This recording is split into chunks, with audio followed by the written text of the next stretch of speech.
In this video, we're going to do a very basic overview of brain structure and how it relates to your thoughts, emotions, and behaviors.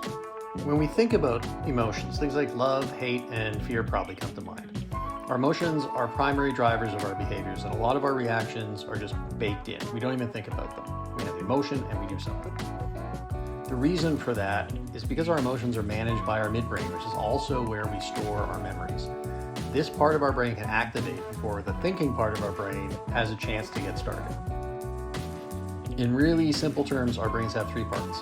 The brainstem, which handles bodily functions like our senses and muscle movements. Our midbrain, like I just mentioned, is all about emotions and memories, and it's also the location of our reward system, which is very important to understand. And our forebrain, which is the part that does the higher cognitive functions like logic and calculation and language. So a trick to retraining our thoughts, emotions, and behaviors is slowing down and allowing our forebrain to kick in and assess the situation before we get too reactive. Our brains are wired to detect threats and rewards. It's an evolutionary consequence. When our brain detects a threat, it floods our bodies with adrenaline and cortisol. When it detects something more positive, it puts out feel-good chemicals like dopamine, serotonin, and oxytocin.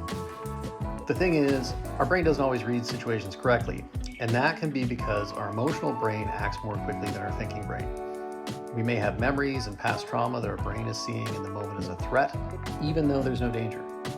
This happens all the time with people. But another problem is that our thoughts can cause emotions.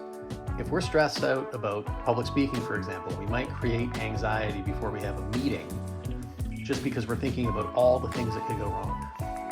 We can help manage our emotions by challenging these sorts of thoughts with evidence. So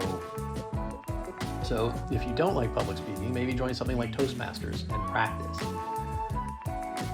Knowing a bit about how your brain works can help you recognize moments and patterns that lead you to a behavior or emotion that you're trying to control. If there's a situation that might lead you to a bad choice, that's an opportunity to change course and teach your brain something new.